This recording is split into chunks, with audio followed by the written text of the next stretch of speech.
Everybody enjoys watching those videos where you watch someone read 1-star reviews of their favorite books and then making fun of them or disagreeing with them, getting outraged, etc. I thought I would take a slightly different spin on that style of video idea by instead looking at 1-star reviews of things that I love and actually looking at the valid criticisms that are contained within those reviews and then talking about them. No work of fiction is actually perfect, and as much as they can appeal to us, if we're being honest and empathetic, we can understand why certain elements of books may not appeal to other people. So I have a list of some of my favorite books that I've read here, and I'm going to be reading 1-star reviews with very good points. Obviously, the conclusions of the reviews I will probably disagree with, considering that these are books that I love, but let's just jump into the criticisms of these books and see what points people make that are valid. There will probably be minor spoilers for some of these books, though I've tried to keep it to a minimum, and honestly, the spoiler points that I talk about I really don't think are going to affect your enjoyment of these books if you haven't read them. The first book that we're going to be talking about here in today's video is the book Recursion by Blake Crouch. Blake Crouch gained a ton of notoriety as a science fiction thriller author when his book Dark Matter sort of expanded beyond just the science fiction realm into like a more mass appeal audience, and his follow-up to that standalone was the book Recursion. This was a book that I very much loved for what it was. But let's check out some 1-star reviews for Recursion to see how I think they hold up to my own personal thoughts. This first 1-star review is by Ellie Simone. Can confirm, I still dislike books about time travel. This book was incredibly well written and well executed, but Recursion, it's not you, it's me. They say the definition of insanity is doing the same thing over and over again and expecting a different result. I am insane when it comes to a book about space-time.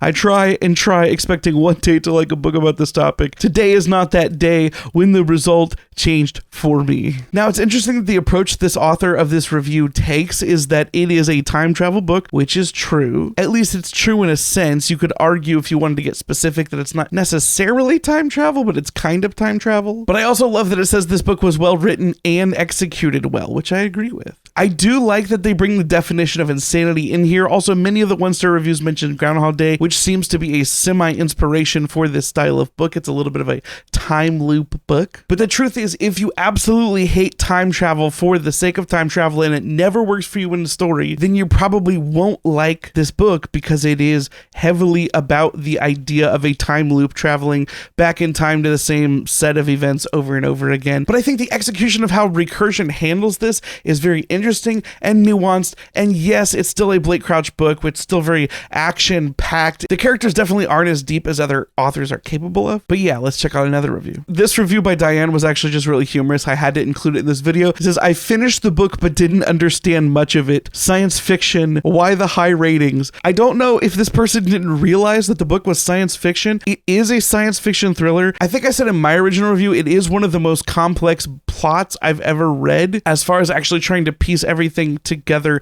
timeline-wise. So that is true. It is science fiction and it is complicated and kind of hard to understand and kind of hard to follow. My wife agrees with that criticism. The upside is I actually really liked it. I think that Recursion I'm going to make a comparison to Tenet here. If you've seen the Christopher Nolan movie, Christopher Nolan's movie is bad, and the more times I watch it, the more I hate it. But this book actually takes an intentionally obfuscated and overly complex storyline and makes it fun. The final review by Kadar just says, relies on a cheap trick, aka time travel, had to discard the book the moment he pulled it. I think it would be hard to pick up Recursion not knowing that it's at least tangentially related to time travel, and it is. I do feel sort of bad for this person to getting duped into picking up a book about time travel without knowing it was about time travel. It does rely on the trick of time travel. If you think that's cheap, that's also a valid criticism.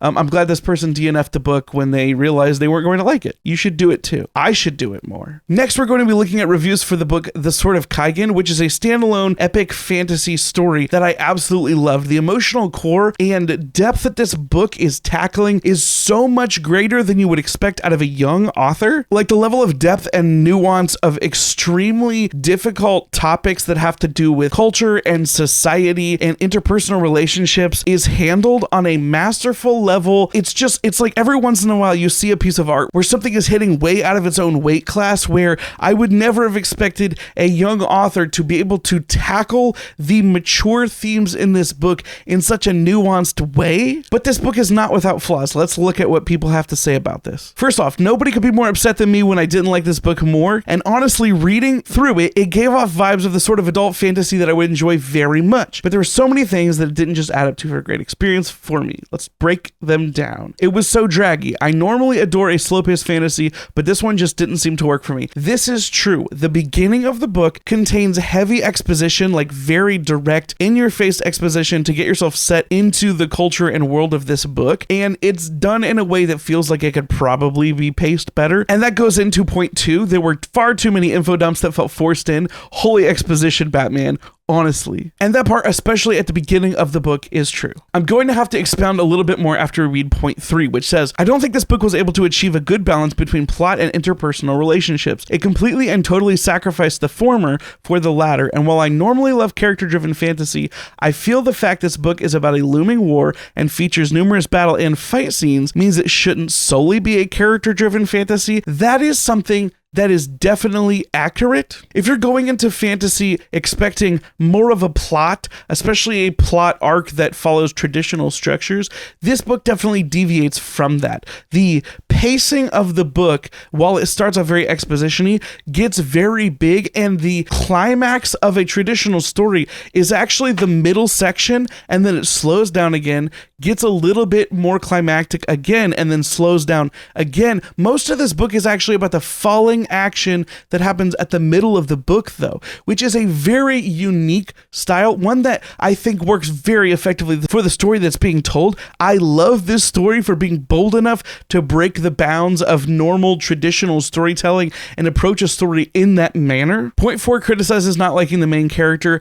I definitely see this character as a complex main character with many different conflicting emotions and drives, and I think that's what makes her very, very, very, very good for me. Though people with different experiences and preferences in fiction are probably going to come away with different feelings about the way that character is handled. Actually, all the characters in this book are handled in ways that are very atypical, but really, really spoke to me. Point 5 says, there were several scenes that I felt had reached their emotional climax, but the writer continued pushing and continuing the scene instead of letting the crescendo die down. As a result, these scenes quickly felt clunky because they weren't allowed to come to their natural ending. And I think that that is somewhat accurate, where most scenes would have an event happen in a traditional book, and then you would be left, you would usually cut scene to sort of process that on your own, and you would make assumptions on what the character did to process that scene. This book spends more time dealing with the come down of every single major event,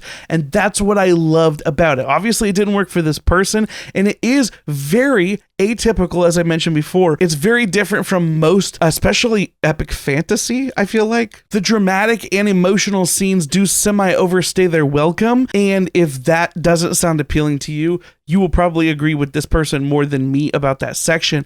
It is correct what they are saying, but that's actually a draw for me. It was a feature, not a bug. Andy Gianni brings up some of the same points. DNF at 15%, the info dumping was just too much for me. As I mentioned, the beginning of this book is very heavy on exposition. This was literally a history lesson. There was literally another point where character A rambles on about a piece of history for 5 pages, then stops, and another character B asks her to continue. It's like the author is not only info dumping, but also creating excuses within the story and inserted interest into her characters to keep the info dumping coming. And then the oh, what happened next continue happens 2 more times. This is very accurate, and if you don't want to hear a history lesson about some Chinese and Japanese conflicts, and thus the fictional version of a real-life historical event happening, this is not for you. I will say that this differentiates from the way that the Poppy War approaches its story, whereas I felt like the Poppy War very much wanted to mostly just be a history lesson. This one is mostly a history lesson for the context context of the character story that we're about to see. But this review is not wrong. Next, let's talk about one of my favorite books that has been one of my favorite books for a very long time, and that's The Magician's Nephew by C.S. Lewis. It's the chronologically first book in the Chronicles of Narnia,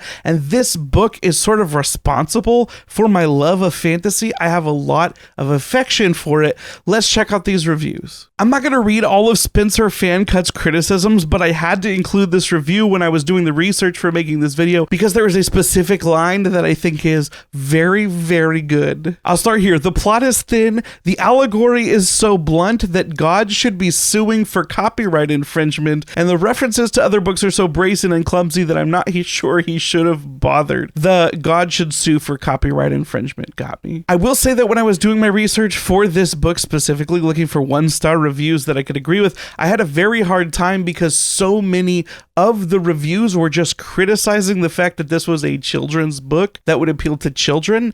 And while you don't have to like children's books, it does seem weird to criticize. It's like criticizing a romance book for focusing mostly on romance. It's a children's book that focuses on things that children would find interesting. It's also very short and the plot is not overly complex. So I guess those reviews are accurate, but confusing on why they're criticisms. I will say that the allegory in C.S. Lewis's Chronicles of Narnia series is so thick, it's just obvious. The plot is not entirely derivative from a biblical story he's trying to tell, but he's very much obviously trying to retell certain biblical stories with very obvious Christian morals within the books.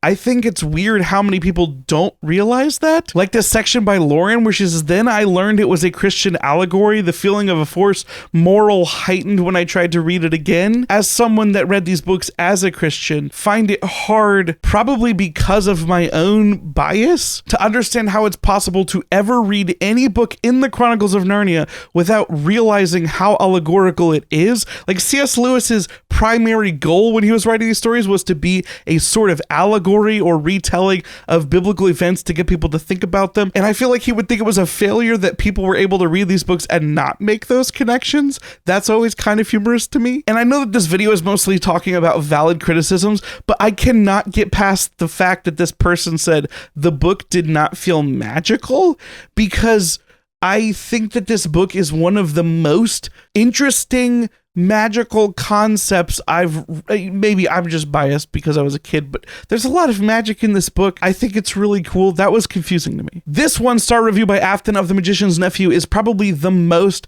accurate 1-star review. One I cannot disagree with any points of. The review just says, "Two kids in London named Polly and Diggory grew up together and made their own games to play in the attic. They went into this house and got tricked into going to these rings, and then went to the rings. They made an evil queen. The queen planned to go to London and take over. They got the queen into a hole where they are a black hole too. Then a world of Narnia." This book is number 6 in the series, but explains the world good enough to understand without reading the others. I wouldn't say that's 1 star. It's a summary of the book, but I agree with everything said in that review. Totally. The next book I wanted to talk about was The Name of the Wind by Patrick Rothfuss, and I found this to be the most difficult book to find 1-star reviews that I agreed with. Not because I don't have significant problems with this book. I've addressed many of them, especially I made a video specifically about my experience with the Kingkiller Chronicles, and I think there are so many crazy criticisms I have personally for these 2 books. It's a duology. It will never be a series. But Molly Sharp's review that I found is one of the more accurate ones when it came to my personal problems with the book. Honestly, I have never enjoyed a book less. This was a huge waste of time, and I'm so disappointed. People rave about this book, and for goodness sake, nothing bloody happened. It took me so long to get through because of sheer boredom, and I stuck it out because I kept thinking any second now, it's all going to kick off. It didn't. How bleak. Now, I personally was confused by my own love for this book, but it's for the same reason. Nothing in this book happens, but it's so long, but things do happen, but they don't really happen. And if you were just looking at a plot summary of The Name of the Wind, it's very easy to summarize. Rebecca's 1-star review for this book contains a lot more of my own thoughts. There are spoilers for the plot here, but like I said, you could summarize this book's plot because it's not necessary. Like the draw of the book isn't just the plot because it's about being immersed in the story, but this is sort of a parallel universe version version of me that read the same book and felt this way instead of the way that I do feel about it. This book was really boring. I was wondering for most of the time if I was reading the wrong book. Is this the book I'd heard so many wonderful things about? It follows the life of Kvothe, starting when he was a young boy in a traveling actors troupe. Then he lives homeless on the street for 3 years. Then he manages to get into a university when he's 15, and he's only there for a few months before the book ends. I suspect the next book will continue his story as he grows up, but I just don't care. Kvothe is very clever. This is how he managed to get into university, but still most of his story doesn't seem to be leading to anything. He tells us so many stories about things that happened to him on the streets or when he was in school, and I'm wondering, why is he telling us? Does it matter? He goes to class, he acts like an arrogant jerk. Because he is so smart, he makes some enemies and some friends. He occasionally and epically messes up. I care less than I did before. The only action in the whole book is when Kvothe chases down a rumor of Chandrian, a group of legendary creatures, and even then the action actually ends up just being Kvothe saving a village from a giant rampaging lizard. There's absolutely no resolution to the story since it's Kvothe's life being told by him, so it's just a pause of the story until the next book, which I will certainly not be reading. That is entirely accurate. That is a full summary of everything that sort of happens in this book. And yes, there are things that I do enjoy. If you want to see my other thoughts about it, there's so many wonderful things that I enjoy about this book, but every single criticism in that review is accurate. Almost nothing happens. It seems fairly meandering, and especially because we never will get a conclusion to the story, it all seems so pointless. The part about the ending and the lizard comes out of essentially left field. If you want to argue that it was foreshadowed by talking about the lizard multiple times throughout the book, that's not a good argument, and I will fight you. Let's move on to The Way of Kings by Brandon Sanderson, one of my favorite books. Catherine Cobble's 1-star review of The Way of Kings. I'm giving up on this one and I'm seriously befuddled. The reviews for this book were so uniformly wonderful and full of good things like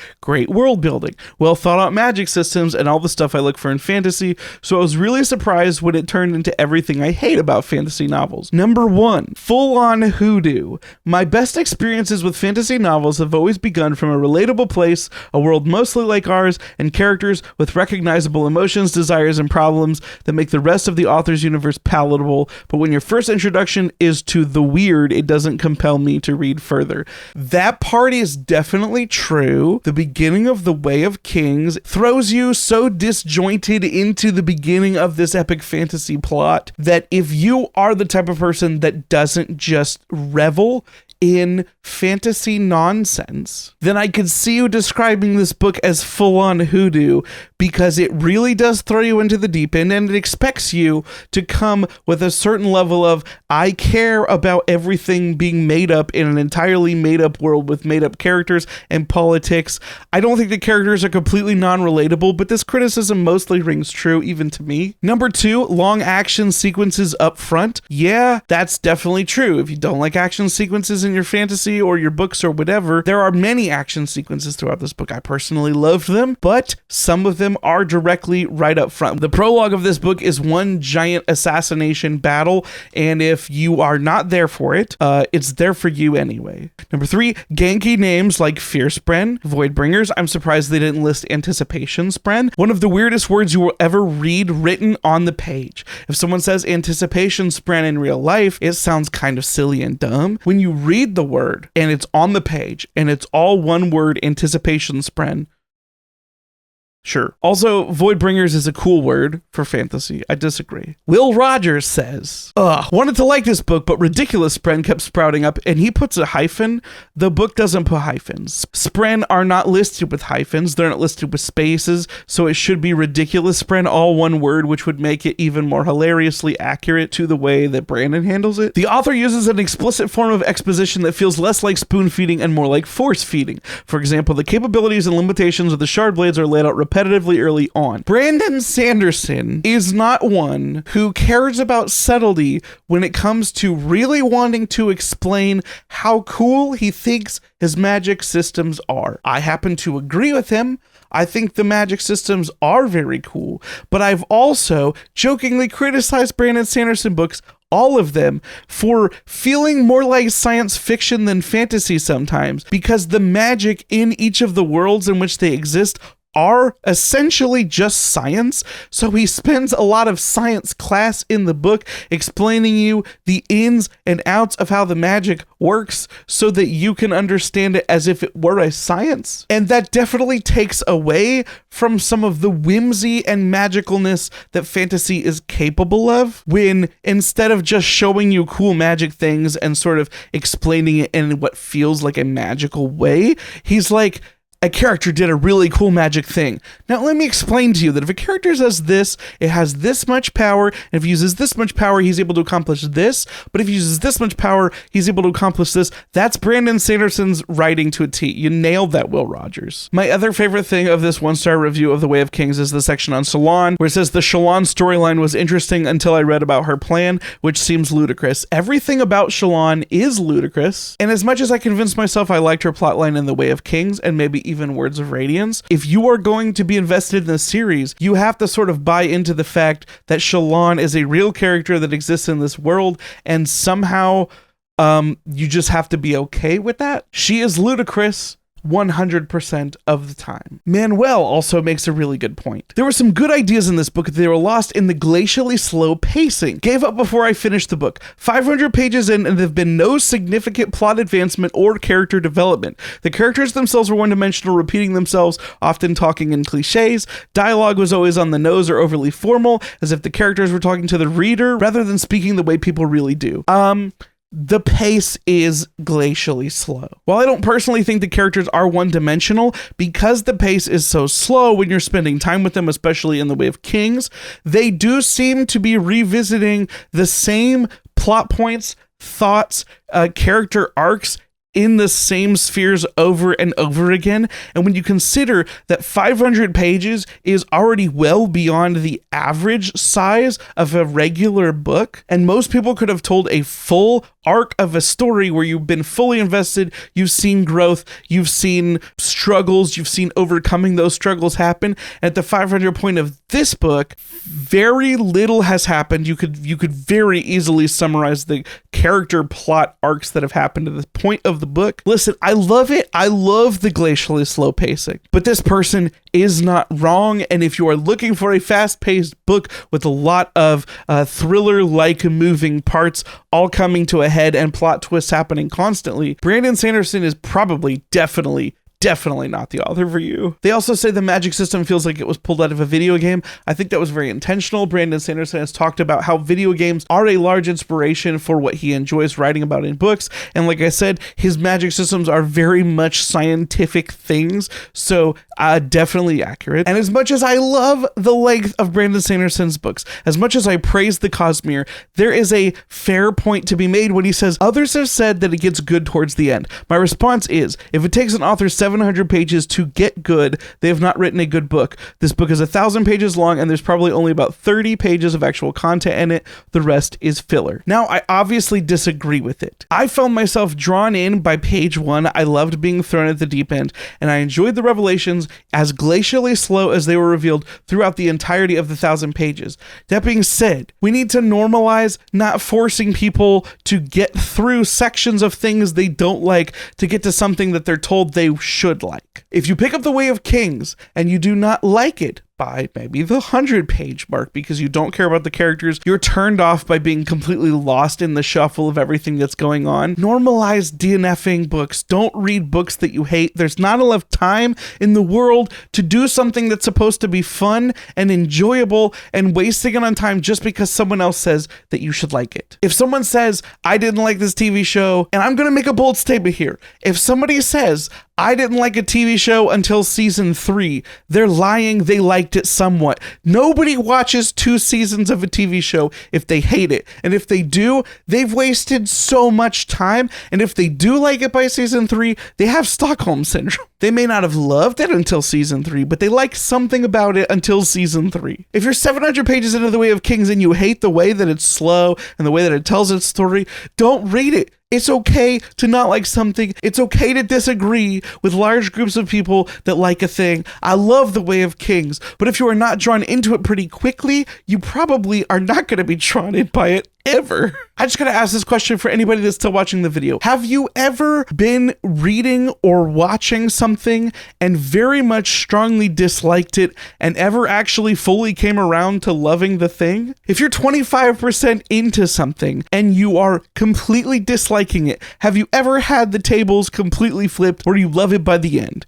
I don't think most people have ever experienced that. There's definitely many experiences where you may like something but not love it and you'd come to love it more. But let's just be honest with ourselves. Stop telling people you gotta read the 700-page book before you get it, or you gotta get to book 3 of the fantasy series before you get it. If you don't like it, you don't like it. And that's okay. What do you think about these criticisms of my favorite books? Are there any specific books that I love that you would love to have me read 1-star reviews from? I've considered making my own devil's advocate videos for books that I love. Would that be something that's interesting to watch? Let's jump into my final 1-star review of the book Twilight. Twilight is a book that I did not experience until I was I 30? I might have been 29. And it was a book that I'd never been able to enjoy up to that period in my life because I was approaching it with a very negative mindset from the get-go. It wasn't until I placed myself into the eyes of an emo teen that I was able to fully experience and enjoy Twilight for what it was. And it was at that point that I was reminded by all of the criticisms of Twilight that all of the parents in my circles seemed to have. All the parents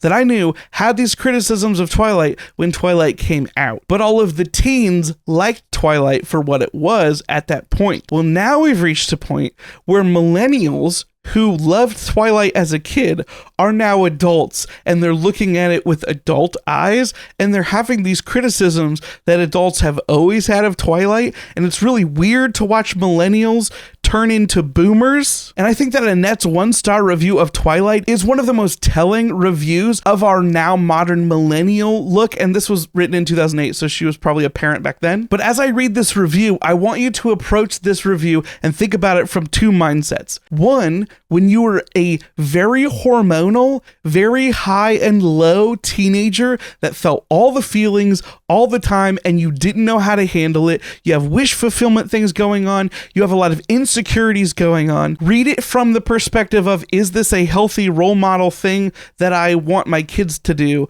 Or am I a kid and this is what I'm actually feeling?